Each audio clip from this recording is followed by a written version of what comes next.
Hello my dear lovely students, welcome back to my channel Shubham lecturer, myself Shubham Goswami. तो student कैसे हो आप लोग और कैसी चल रही है आप सभी की तैयारी। आई होप कि आप सभी बहुत अच्छे होंगे और अपनी तैयारी भी बहुत ही अच्छे से कर रहे होंगे। स्टूडेंट आज का जो ये क्लास है ये 12th केमिस्ट्री का एक बहुत ही ज्यादा इंपॉर्टेंट क्लास है और इसको आप मैराथन क्लास भी बोल सकते हैं, क्योंकि आज के इस क्लास में हम 12th पूरे केमिस्ट्री के जितने भी आपके चैप्टर केमिस्ट्री में हैं, पूरे केमिस्ट्री के हम 55 मोस्ट इंपॉर्टेंट ऑब्जेक्टिव क्वेश्चंस को पढ़ेंगे। सही सुना आपने। आपके केमिस्ट्री में जो ऑब्जेक्टिव क्वेश्चंस स्टार्टिंग में आते हैं उनको आज हम कंप्लीट करेंगे।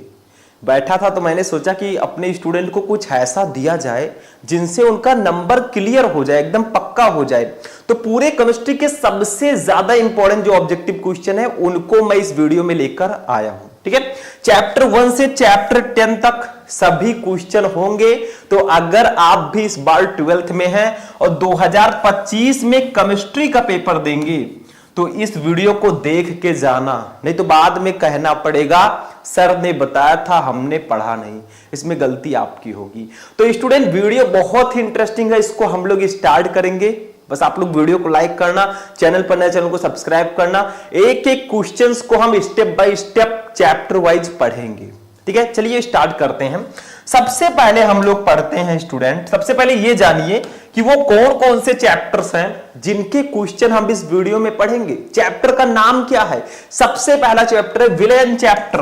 पहले हम विलेन चैप्टर के क्वेश्चंस को पढ़ेंगे, मतलब हम चैप्टर वाइज क्वेश्चन पढ़ेंगे। फिर हम विद्युत रसायन चैप्टर के क्वेश्चंस को पढ़ेंगे, फिर रासायनिक बलगतिकी, फिर डीईएमएफ ब्लॉक के तत्व, फिर उपसह संयोजन यौगिक, उसके बाद में हैलोएल्केन तथा हैलोएरीन, उसके बाद में अल्कोहल फिनोल एवं ईथर, फिर एल्डिहाइड कीटोन एवं कार्बोक्सिलिक अम्ल, फिर एमीन, फिर जैव अणु। मतलब जितने भी चैप्टर हैं सबके इंपॉर्टेंट ऑब्जेक्टिव क्वेश्चन का खात्मा आज हम करेंगे। तो चलिए स्टार्ट करते हैं। सबसे फर्स्ट क्वेश्चन हम देखते हैं।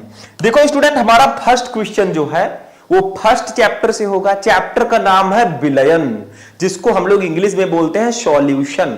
ठीक है, देखो क्या है। देखो स्टूडेंट, कॉपी पेन सब लेकर बैठना और अपना दिमाग जो है ना स्क्रीन पे रखना, जहां आप क्लास को देख रहे हैं। फुल कंसंट्रेशन आपका इसमें होना चाहिए। फर्स्ट क्वेश्चन देखो, शुद्ध जल की मोलरता होती है। What is the molarity of pure water?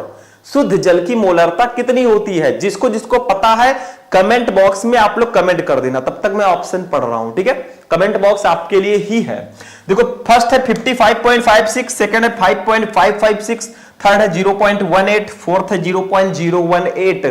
तो शुद्ध जल की जो मोलैरिटी होती है वो 55.56 होती है। इसको बिल्कुल से याद कर देना, क्योंकि फर्स्ट चैप्टर में अगर ऑब्जेक्टिव क्वेश्चन आते हैं तो ये क्वेश्चन जरूर दिया जाता है।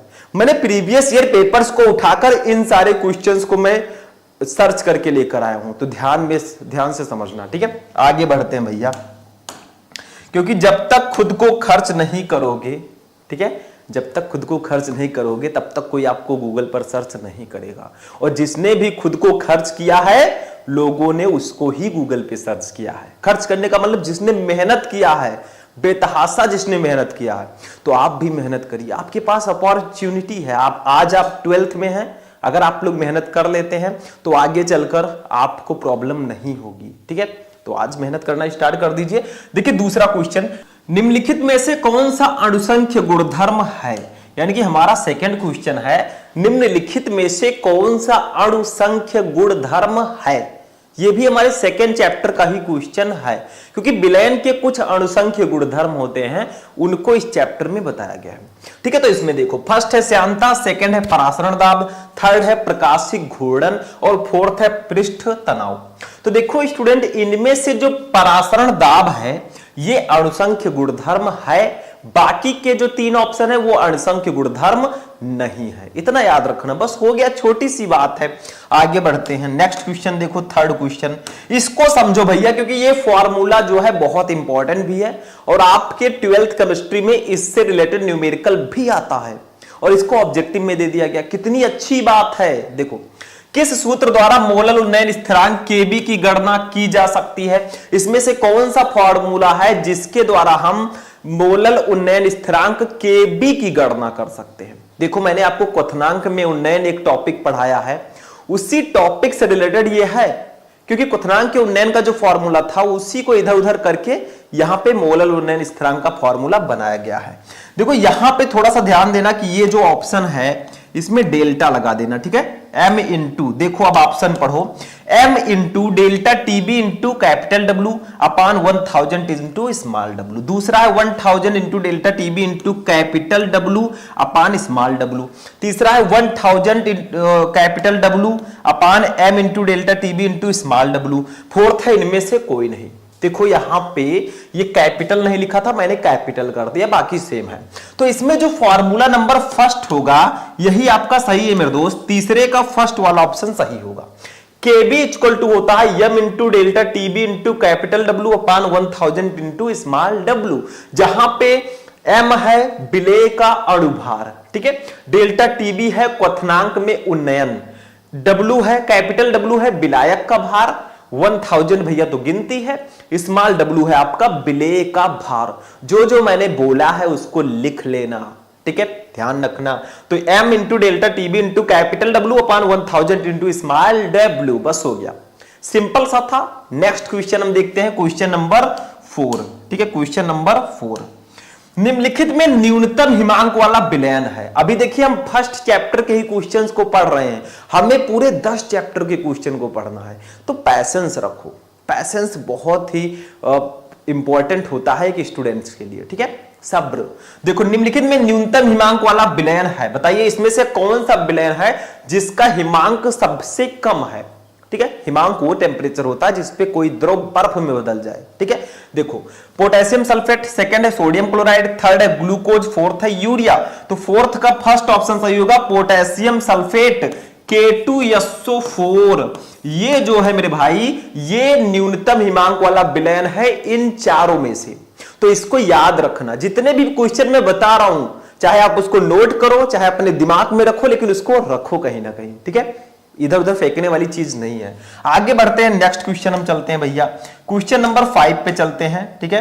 देखो, क्वेश्चन नंबर 5, निम्नलिखित में से किसमें विलयन का अणुसंख्य गुण नहीं है? भैया यहां पे भी आपसे पूछा जा रहा है कि निम्नलिखित में से किसमें विलयन का अणुसंख्य गुण नहीं है, तो वही सेम प्रोसेस है, बताइए किसमें विलयन का अणुसंख्य गुण नहीं है? देखो, वाष्प दाब अवनमन ये विलयन का अणुसंख्य गुणधर्म है, वाष्प हिमांक अवनमन ये भी है, परासरण दाब भी है, पृष्ठ तनाव जो है ये अणुसंख्य गुणधर्म नहीं है, मैंने अभी पहले ही बताया है, ठीक है, उसमें था इसमें नहीं है, तो पृष्ठ तनाव नहीं है, बाकी तीनों हैं। चलिए आगे बढ़ते हैं, नेक्स्ट क्वेश्चन। ऐसे समझते चलो, बढ़ते चलो, बढ़ते चलो, ऐसे आगे चलते चलोगे, मंजिल मिलती रहेगी, क्योंकि मंजिल को चढ़ने के लिए सीढ़ी सीढ़ी ऐसे ऐसे चलना पड़ता है, ठीक है। नेक्स्ट क्वेश्चन, ये हमारे सेकंड चैप्टर से होगा भैया। फर्स्ट चैप्टर से मैंने आपको 5 ऑब्जेक्टिव क्वेश्चन बताए, ये 5 क्वेश्चन बिल्कुल से तैयार कर लेना, बाकी जो क्वेश्चन है वो मैं बताता रहूंगा, टेंशन मत लेना, नो टेंशन जब तक है हम, ठीक है। नेक्स्ट क्वेश्चन दूसरा, विद्युत रसायन चैप्टर से है ये, इलेक्ट्रोकेमिस्ट्री चैप्टर बहुत इंपॉर्टेंट है। देखो, किसी भी इलेक्ट्रोड का इलेक्ट्रोड विभव किस पर निर्भर करता है? कोई भी इलेक्ट्रोड है, उसका जो इलेक्ट्रोड पोटेंशियल होता है वो किस पर निर्भर करता है? फर्स्ट है धातु की प्रकृति पर, यानी कि जो उसमें मेटल यूज किया गया है उसकी प्रकृति पर, सेकंड है विलयन के ताप पर यानी कि टेम्परेचर पर, थर्ड है विलयन की मोलरता पर, इसको मां कर दीजिएगा, ठीक है, फोर्थ है इनमें से कोई नहीं।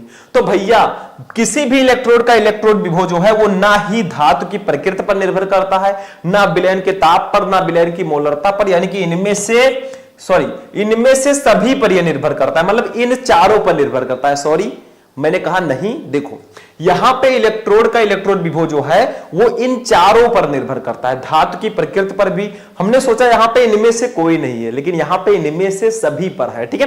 तो ये फोर्थ ऑप्शन आपका बिल्कुल सही है, जो हमारा इलेक्ट्रोड का इलेक्ट्रोड विभव है वो इन सब पर डिपेंड करता है, तो फोर्थ ऑप्शन सही होगा। नेक्स्ट क्वेश्चन 7 नंबर क्वेश्चन पे हम लोग चलेंगे।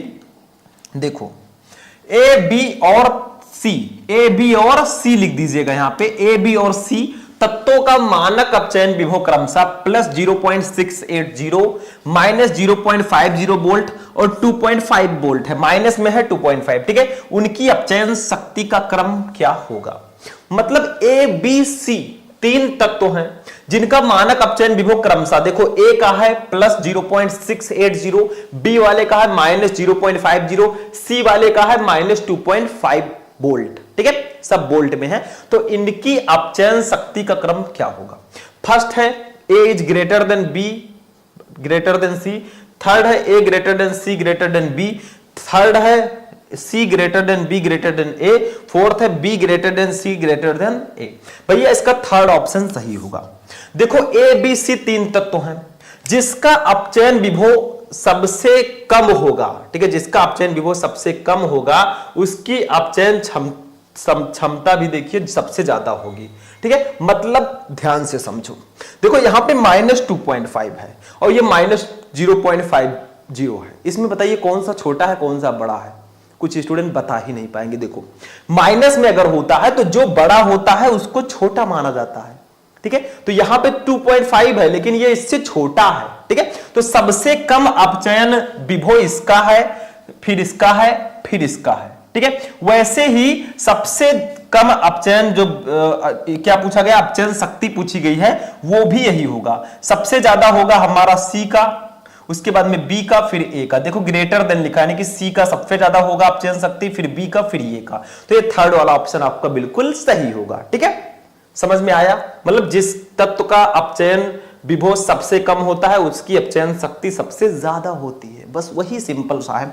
आगे बढ़ते हैं, क्वेश्चन नंबर 8 पे चलेंगे। 8, धातु जो हाइड्रोक्लोरिक अम्ल से हाइड्रोजन विस्थापित नहीं कर सकती वो है, मतलब इसमें से कौन सी धातु है जो हाइड्रोक्लोरिक अम्ल HCl, हाइड्रोक्लोरिक अम्ल का फॉर्मूला होता है HCl, तो वो धातु जो हाइड्रोक्लोरिक अम्ल से हाइड्रोजन विस्थापित नहीं कर सकती वो कौन सी धातु है? फर्स्ट है जिंक, सेकंड है कॉपर, थर्ड है Mg, फोर्थ है एल्यूमिनियम। तो इसका राइट आंसर होगा ऑप्शन नंबर सेकंड, कॉपर, ठीक है। यानी कि इसमें से जो कॉपर धातु है वो हाइड्रोक्लोरिक अम्ल से हाइड्रोजन विस्थापित नहीं कर सकती, बस हो गया, सिंपल सा, ठीक है। नेक्स्ट देखते हैं, क्वेश्चन नंबर 9 पे चलेंगे। देखो अच्छे चालकत्व विलयन वाले पदार्थ हैं, मतलब अच्छे चालकत्व विलयन वाले पदार्थ क्या कहलाते हैं जिनकी चालकता अच्छी होती है? फर्स्ट है दुर्बल विद्युत अपघट्य। देखो दुर्बल का मतलब होता है दुबला पतला, ठीक है, तो वो बहुत अच्छा नहीं होगा मेरे अकॉर्डिंग। दूसरा प्रबल विद्युत अपघट्य, नाम से ही पता है प्रबल भैया ये डोले शोले बने हैं, ठीक है। थर्ड है विद्युत अपघट्य, फोर्थ है उत्प्रेरक। तो अच्छे चालकत्व वाले विलयन जो होंगे भाई, जो हट्टा कट्टा होता है, प्रबल होता है, वो ज्यादा अच्छा होता है मेरे अकॉर्डिंग। तो ये सेकंड ऑप्शन आपका सही हो। देखो ऐसा नहीं है, जो बच्चे पतले हैं वो ऐसा मत समझिएगा, मैं एक एग्जाम्पल बता रहा हूं ताकि आपको समझ में आए, ठीक है, ठीक है। पतले और मोटे से कोई फर्क नहीं होता है, सब अच्छे होते हैं अपने आप में, ठीक। थोड़ा सफाई देना जरूरी है। तो प्रबल विद्युत अपघट्य आपका सही होगा, ठीक है। नेक्स्ट क्वेश्चन, 10 नंबर क्वेश्चन पे हम लोग चलेंगे। देखो तनुता बढ़ाने पर विशिष्ट चालकता, मतलब अगर आप लोग तनुता बढ़ाते हैं तो विशिष्ट चालकता पर क्या प्रभाव पड़ेगा? विशिष्ट चालकता क्या होती है? विशिष्ट प्रतिरोध की व्युत्क्रम को विशिष्ट चालकता कहते हैं। तो तनुता बढ़ाने पर विशिष्ट चालकता पर क्या प्रभाव पड़ेगा? तनुता का मतलब अगर आप तनुता को बढ़ाते हैं, तनु का मतलब होता है पतला। जैसे मान लीजिए कोई चीनी पानी आप घोले हैं, वो थोड़ा सा गाढ़ा है तो उसको सांद्र बोलेंगे। अगर उसी चीनी पानी में और पानी डाल देंगे तो वो पतला हो जाएगा, यानी कि वो तनु होने लगेगा। तो वही कहा जा रहा है, अगर तनुता को बढ़ाएंगे तो विशिष्ट चालकता पर क्या प्रभाव पड़ेगा? फर्स्ट है बढ़ती है, सेकंड है घटती है, थर्ड है स्थिर रहती है, फोर्थ है इनमें से कोई नहीं। तो भैया घटती है। तनुता बढ़ाएंगे तो विशिष्ट चालकता घटेगी, ये ध्यान रखना। तो तनुता बढ़ाने पर विशिष्ट चालकता जो है वो घटती है। समझ में आ रहा है? भैया रे आप लोगों को क्या करना है, पानी वानी लेकर बैठना है। नींद लग रही है, पानी लेकर बैठो। जब भी आपको नींद लगे थोड़ा सा पानी पियो, फिर कुछ देर पढ़ो, फिर नींद लगने लगे फिर पानी का छींटा मारो।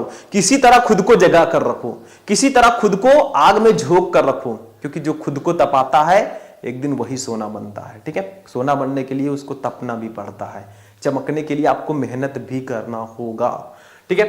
तो ये 10 नंबर क्वेश्चन हमारा था। चलिए आगे बढ़ते हैं, 11 नंबर क्वेश्चन देखते हैं हम लोग। क्वेश्चन नंबर 11, विशिष्ट चालकता का मात्रक है। विशिष्ट चालकता का मात्रक क्या होता है? बताइए। फर्स्ट है ohm inverse centimetre inverse, second है ओम इनवर्स सेंटीमीटर की पावर -2 मोल इनवर्स, थर्ड है ohm inverse centimetre square mole square, fourth है ओम सेंटीमीटर स्क्वायर मोल इनवर्स।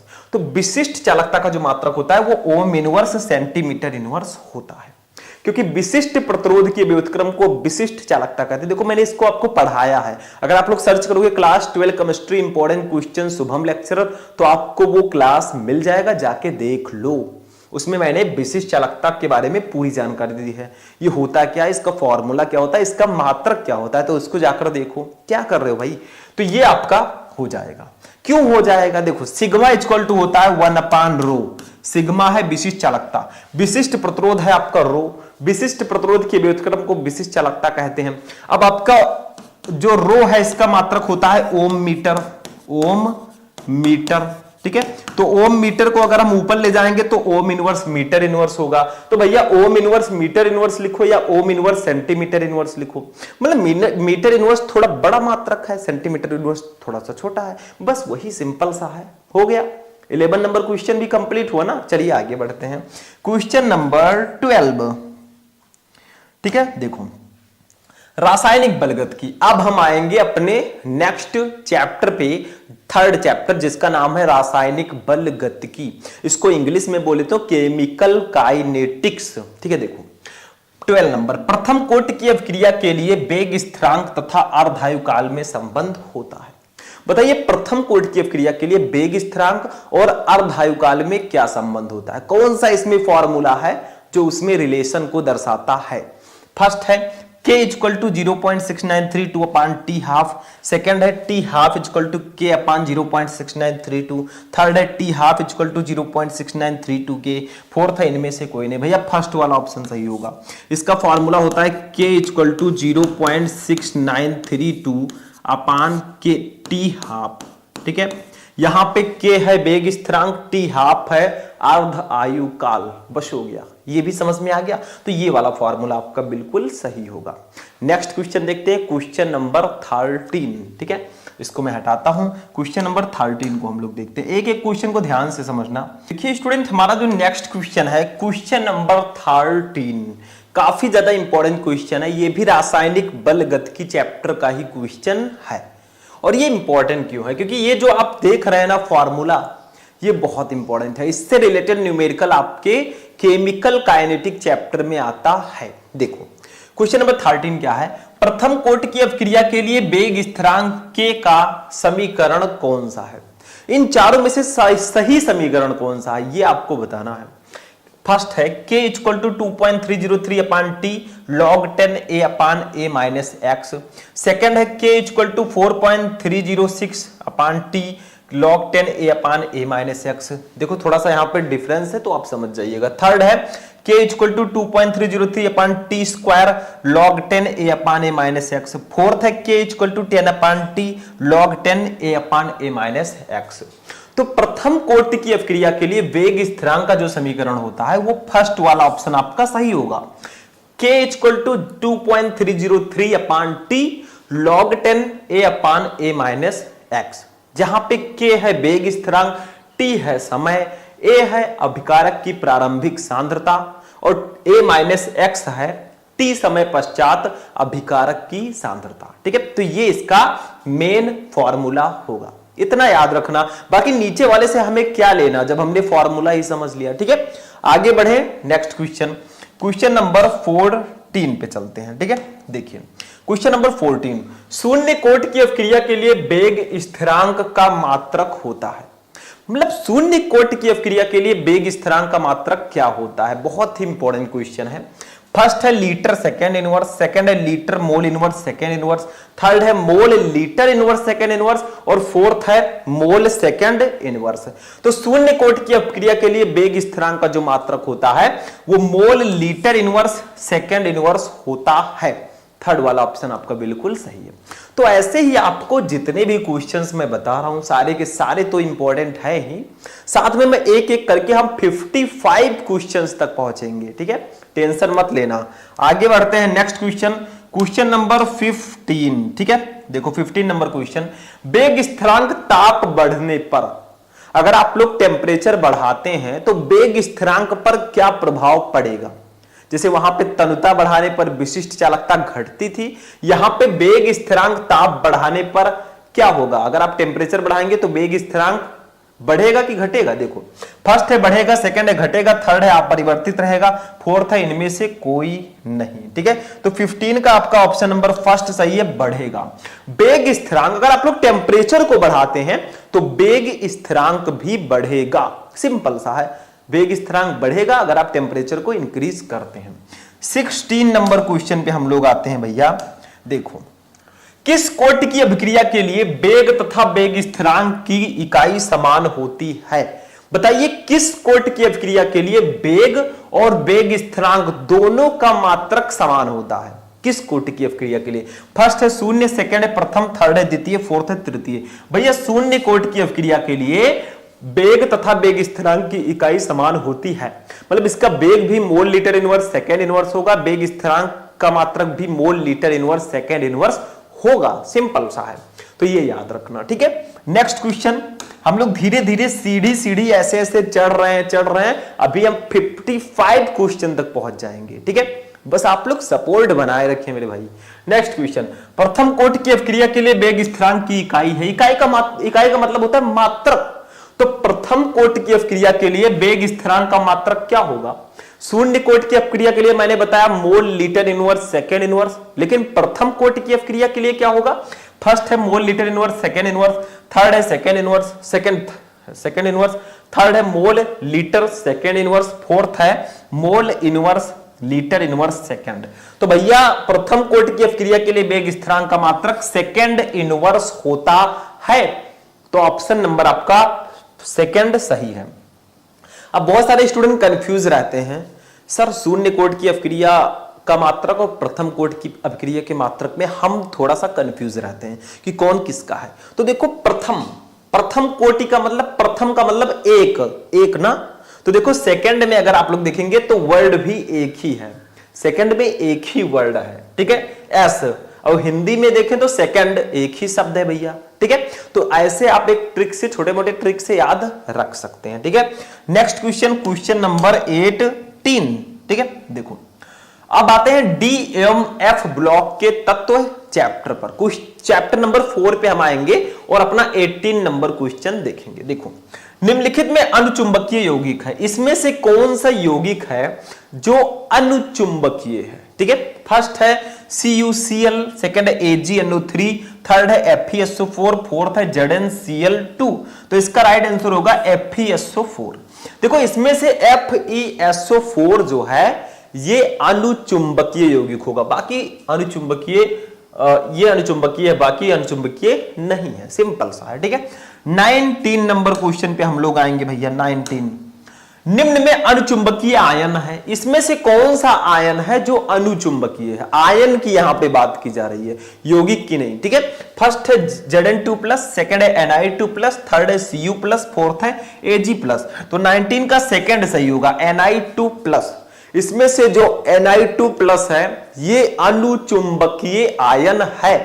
देखो, मैं आपको क्वेश्चन और उसका आंसर बताते हुए चल रहा हूं।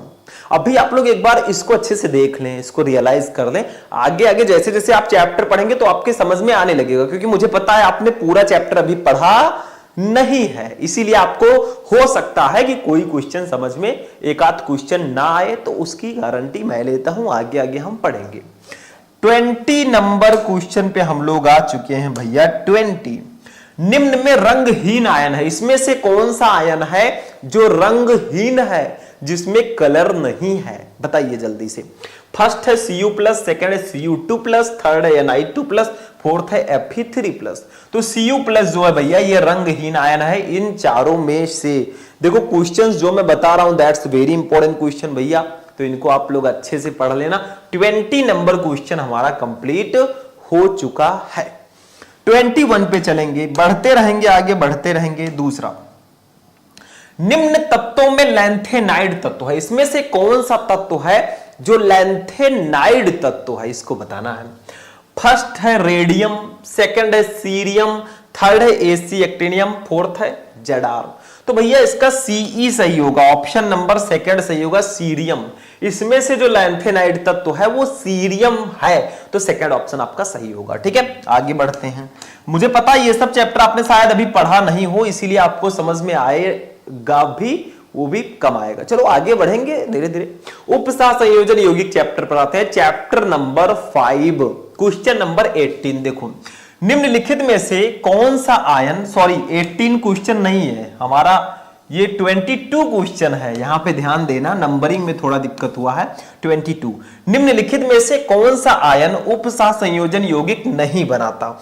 बताइए इसमें से कौन सा आयन है जो उपसह संयोजन यौगिक यानी कोऑर्डिनेट कंपाउंड को नहीं बनाता है?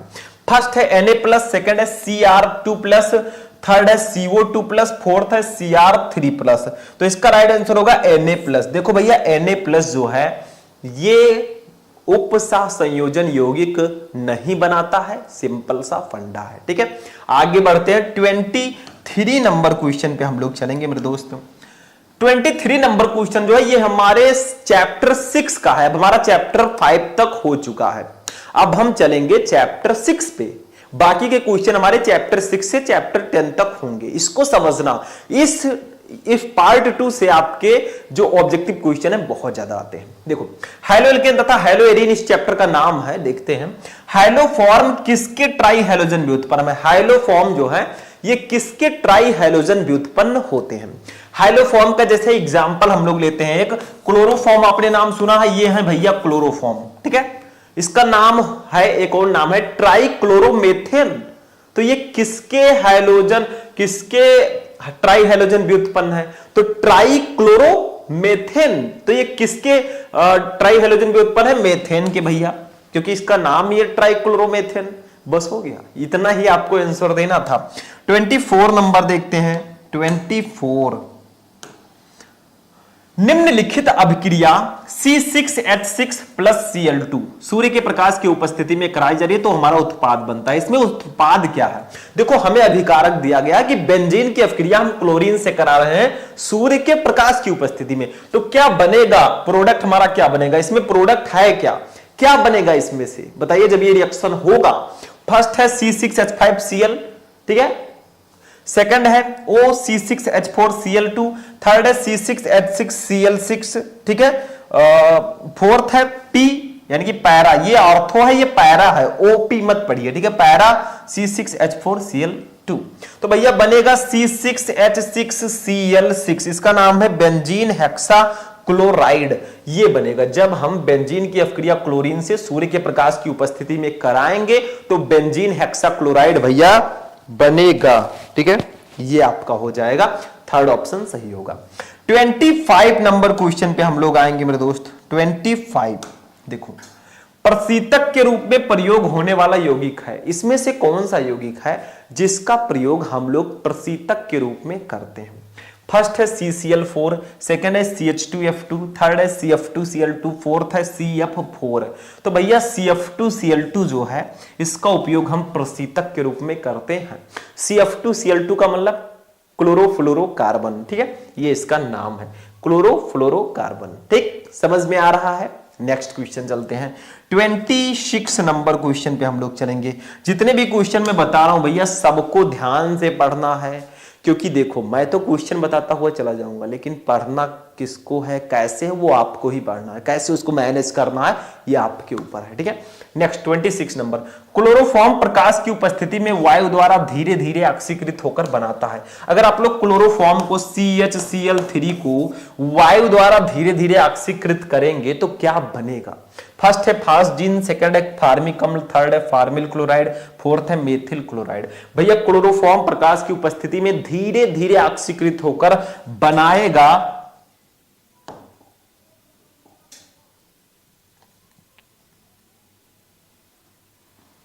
क्या बनाएगा? फास्जीन बनाएगा। ठीक है, मतलब क्लोरोफॉर्म प्रकाश की उपस्थिति में वायु द्वारा धीरे धीरे ऑक्सीकृत होकर फास्जीन बनाता है। फास्जीन का फॉर्मूला क्या होता है अभी हम आगे डिस्कस करेंगे। तो इतना समझ में आ गया? चलिए आगे बढ़ते हैं। 27 नंबर क्वेश्चन पे हम लोग चलेंगे। CHCl3 ऑक्सीकरण पर देता है, फिर वही क्वेश्चन, क्लोरोफॉर्म ऑक्सीकरण पर क्या देगा भैया, तो वो फास्जीन ही देगा। ठीक है, सिंपल सा है। ठीक, बस हो गया। 28 नंबर पे हम लोग चलेंगे। 28 अब देखो यहां पे फास्जीन है, इसमें से फास्जीन का फॉर्मूला क्या है, अब यहां पे दिमाग लगाओ। बहुत सारे स्टूडेंट कहेंगे PH3, ये फास्फीन का फॉर्मूला है, फास्जीन का नहीं। दूसरा है POCl3, थर्ड है CH2, फोर्थ है COCl2, यही इसका फॉर्मूला है।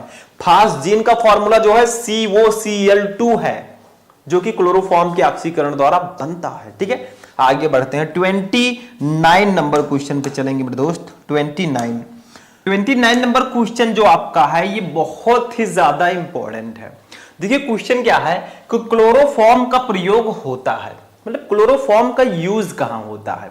हमने ये जाना कि क्लोरोफॉर्म ऑक्सीकरण पर क्या देगा, फास्जीन देगा, लेकिन इसका प्रयोग कहां होता है। देखो क्लोरोफॉर्म का यूज कहां होता है, फर्स्ट है एक कीटनाशक के रूप में, सेकंड है एक फफूंदीनाशक के रूप में, थर्ड है औद्योगिक विलायक के रूप में, फोर्थ है अवशोषक के रूप में। तो भैया क्लोरोफॉर्म का जो यूज होता है ये औद्योगिक विलायक के रूप में होता है। 29 का थर्ड वाला ऑप्शन आपका सही होगा। 30 नंबर क्वेश्चन देखते हैं। Question number 30। ठीक है, देखो एल्कोहल, फिनॉल एवं ईथर का ये क्वेश्चन है। ये हमारा चैप्टर नंबर 7 है, एल्कोहल, फिनॉल एवं ईथर। ठीक है, देखो ग्लूकोज को एथिल अल्कोहल में परिवर्तित करने के लिए प्रयुक्त एंजाइम है। अगर आपको ग्लूकोज का फॉर्मूला होता है C6H12O6। ठीक है, इसको बदलना है किसमें, एथिल अल्कोहल में, C2H5OH में, तो कौन सा एंजाइम आप यूज करेंगे। ठीक है, हम नहीं, ऐसा केमिस्ट्री में बताया गया। ठीक है, देखो फर्स्ट है इन्वर्टेज, सेकंड है जाइमेज, थर्ड है डायस्टेज, फोर्थ है ये सभी। तो 30 का आपका सेकंड ऑप्शन सही होगा, जाइमेज। अगर आप ग्लूकोज को एथिल अल्कोहल में परिवर्तित करते हैं तो आपको जाइमेज एंजाइम यूज करना होगा एज अ कैटालिसिस। ठीक है, 31 नंबर क्वेश्चन पे हम लोग चलेंगे। क्वेश्चन नंबर 31, परिशोधित स्पिरिट में अल्कोहल होता है। देखो जो परिशोधित स्पिरिट होता है इसमें कितना परसेंट अल्कोहल होता है। फर्स्ट है 100%, सेकंड है 95.5%, थर्ड है 75%, फोर्थ है 5.6%। तो परिशोधित स्पिरिट में जो अल्कोहल की मात्रा होती है 95.5% होती है। सेकंड ऑप्शन आपका सही होगा। नेक्स्ट क्वेश्चन 32 नंबर पे हम लोग चलेंगे। ठीक है, 32 ल्यूकास अभिकर्मक के प्रयोग से पहचाना जाता है। मतलब ल्यूकास अभिकर्मक, एक होता है ल्यूकास परीक्षण, ल्यूकास टेस्ट, इसके प्रयोग से हम किसको पहचानते हैं, आखिर इसका यूज किसको पहचानने के लिए किया जाता है। फर्स्ट है नाइट्रोएल्केन, सेकंड है एल्कीन, थर्ड है एल्कोहल, फोर्थ है एल्किल एमीन। तो भैया एल्कोहल को पहचानने के लिए ल्यूकास टेस्ट का यूज किया जाता है या ल्यूकास अभिकर्मक का यूज किया जाता है। इसको मेनली जो primary, secondary and tertiary alcohol होते हैं, प्राथमिक, द्वितीयक एवं तृतीयक अल्कोहल, उनमें डिफरेंस, उनमें विभेद करने के लिए इसका यूज किया जाता है। कौन से प्राइमरी है, कौन से सेकेंडरी है एंड कौन से टर्सरी है। ठीक है, नेक्स्ट क्वेश्चन 33 नंबर क्वेश्चन पे हम लोग चलेंगे। ल्यूकास अभिकर्मक है। देखो ल्यूकास अभिकर्मक का उपयोग हम अल्कोहल को पहचानने के लिए करते हैं, लेकिन ल्यूकास अभिकर्मक है क्या। फर्स्ट है सांद्र HCl प्लस निर्जल ZnCl2, सेकंड है PDBaSO4, थर्ड है तनु HCl प्लस निर्जल ZnCl2 और फोर्थ है उपरोक्त में से कोई नहीं। तो भैया फर्स्ट ऑप्शन सही होगा। ल्यूकास अभिकर्मक जो होता है सांद्र HCl प्लस निर्जल ZnCl2 के घोल को ही हम ल्यूकास अभिकर्मक कहते हैं। अब कुछ बच्चे हैं जो कंफ्यूज हो जाते हैं कि सर सांद्र HCl होगा या तनु HCl होगा, इसमें कंफ्यूज हो जाते हैं और वो लिखकर चले आते हैं तनु वालों को, एक गलत है, सांद्र वाला होगा। कैसे आप पहचानोगे, ट्रिक है। देखो ल्यूकास के पीछे सा है और सांद्र के आगे सा है, दोनों सा मिल रहे हैं तो सब सही है भैया। ठीक है, बस यही ट्रिक है कि आप इसको याद रख सकते हैं, ये तनु नहीं होगा, सांद्र HCl प्लस निर्जल ZnCl2 होगा।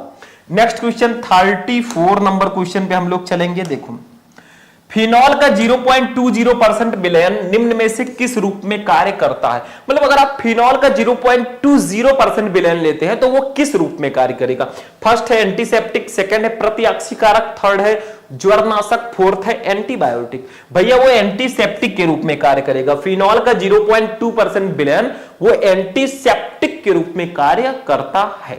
नेक्स्ट क्वेश्चन नंबर 35 पे हम लोग चलेंगे। ठीक है, 35 निम्न में से कौन सा यौगिक कैनिजारो अभिक्रिया नहीं देता है। इसमें से कौन सा यौगिक है जो कैनिजारो रिएक्शन को नहीं देता? देखिए कैनिजारो अभिक्रिया हमारे केमिस्ट्री में काफी ज्यादा इंपॉर्टेंट है, तो इसमें से कौन सा यौगिक है जो कैनिजारो अभिक्रिया नहीं देगा? फर्स्ट है फॉर्मेल्डिहाइड HCHO, सेकंड है प्रोपेनल्डिहाइड CH3CH2CHO, थर्ड है CCl3CHO, फोर्थ है CH3 का होल ट्वाइस CCHO। भैया ये आपका सही होगा सेकंड ऑप्शन।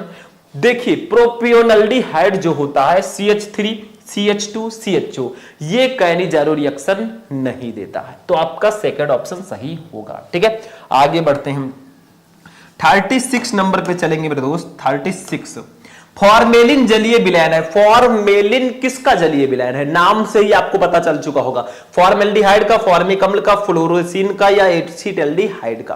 भैया फॉर्मेल्डिहाइड के जलीय विलयन को ही हम फॉर्मेलिन कहते हैं, तो आपका फर्स्ट ऑप्शन सही है। 37 नंबर क्वेश्चन पे चलेंगे। ठीक है, 37 निम्न में से कौन फेहलिंग विलयन का अपचयन नहीं कर सकता? इसमें से कौन सा यौगिक है जो फेहलिंग विलयन का अपचयन नहीं कर सकता? फर्स्ट है फॉर्मिक अम्ल, सेकंड है एसिटिक अम्ल, थर्ड है फॉर्मेल्डिहाइड, फोर्थ है एसिटाल्डिहाइड। तो देखो इसमें से जो हमारा 37 का कौन सा ऑप्शन सही होगा? इसमें 37 का सेकंड ऑप्शन सही होगा। एसिटिक अम्ल जो होता है ये फेहलिंग विलयन का अपचयन नहीं कर सकता, तो सेकंड ऑप्शन आपका सही है। 38 पे हम लोग चलेंगे। ठीक है, 38 नंबर कैनिजारो अभिक्रिया प्रदर्शित करता है। इसमें से कौन है जो कैनिजारो अभिक्रिया देगा? कौन सा कंपाउंड है? फर्स्ट है बेंजोइक अम्ल, सेकंड है टॉल्यूइन, थर्ड है बेंजल्डिहाइड, फोर्थ है फॉर्मिक अम्ल। तो बेंजल्डिहाइड जो होता है C6H5CHO ये भैया कैनिजारो अभिक्रिया देता है, तो ये आपका थर्ड ऑप्शन सही होगा।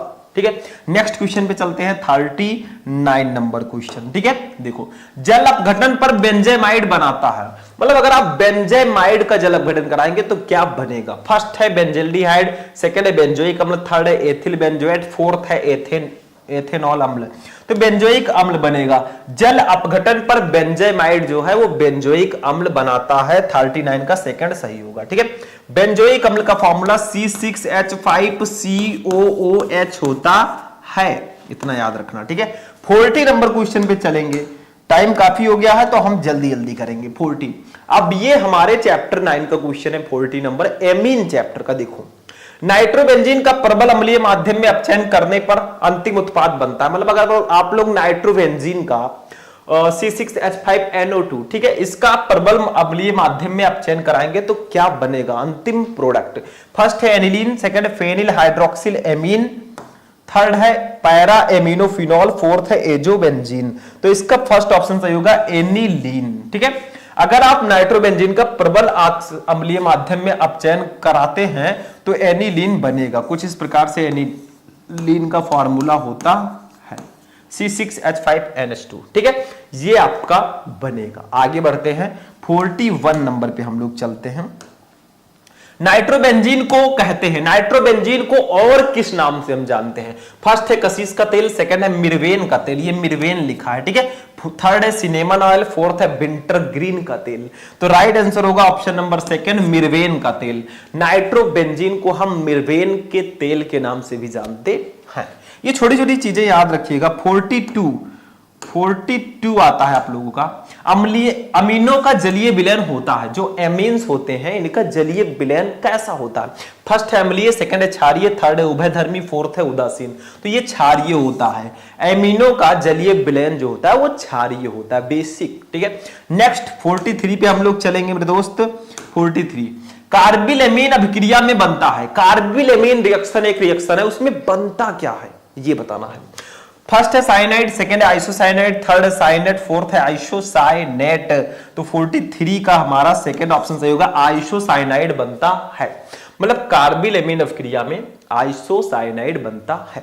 नेक्स्ट क्वेश्चन पे चलेंगे हम लोग। 44 नंबर क्वेश्चन। ठीक है, 44 हिंस वर्ग अभिकर्मक है। इसमें से कौन सा कंपाउंड है जिसको हम हिंस वर्ग अभिकर्मक कहते हैं? फर्स्ट है एथिल ऑक्जेलेट, सेकंड है ट्राइमेथिलेमीन, थर्ड है बेंजीन सल्फोनिल क्लोराइड और फोर्थ है बेंजिल सल्फोनिल क्लोराइड।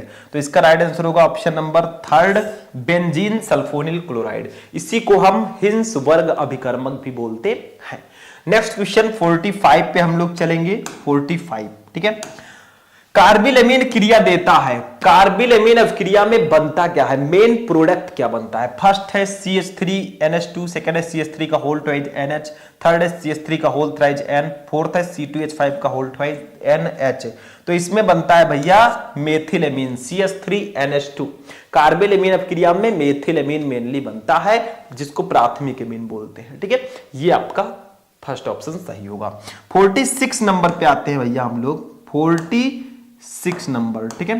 46 नंबर पे आते हैं इन्यूलिन। अब आते हैं अपने लास्ट चैप्टर 10 नंबर चैप्टर पे। इसमें 10 क्वेश्चन इंपॉर्टेंट है ऑब्जेक्टिव, क्योंकि इस चैप्टर से ऑब्जेक्टिव क्वेश्चन आने के चांसेस बहुत ज्यादा हैं। तो देखते हैं, इन्यूलिन के जल अपघटन से प्राप्त होता है। अगर आप लोग इन्यूलिन का जल अपघटन कराएंगे तो क्या बनेगा? फर्स्ट है ग्लूकोज, सेकंड है फ्रक्टोज, थर्ड है ग्लूकोज तथा फ्रक्टोज, फोर्थ है लैक्टोज। तो इसका राइट आंसर होगा फ्रक्टोज। इन्यूलिन के जल अपघटन से फ्रक्टोज बनता है। ये इजी है, इसको हम जल्दी जल्दी कर देते हैं, ठीक है। 47 पे हम लोग चलेंगे। वह कार्बोहाइड्रेट जो मनुष्य के पाचन तंत्र में नहीं पचता है, ऐसा कौन सा कार्बोहाइड्रेट है जो हमारे पाचन तंत्र में, हमारे डाइजेस्टिव सिस्टम में नहीं डाइजेस्ट होगा, नहीं पचेगा?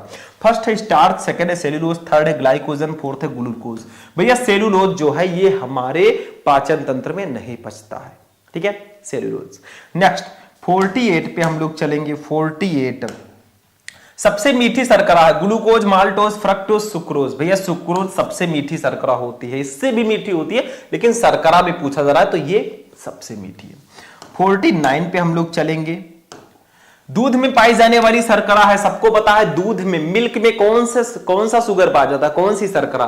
फर्स्ट है माल्टोज, सेकंड है फ्रक्टोज, थर्ड है लैक्टोज, फोर्थ है सेल्यूलोज। लैक्टोज पाया जाता है, दूध में लैक्टोज पाया जाएगा, ये ध्यान रखना, ठीक है। जैसे मिल्क, आप लोग कैसे इसको याद रखेंगे लैक्टोज को? मिल्क में आधा ला आता है, मिल्क, तो इसमें भी लैक्टोज में भी ला आता है, बस हो गया। एक ट्रिक मैं बनाने की प्रयास करता हूं, आप लोग समझा करो। कैल्सीफेरॉल कहलाता है, कौन सा विटामिन कैल्सीफेरॉल कहलाता है? किस विटामिन का रासायनिक नाम कैल्सीफेरॉल है?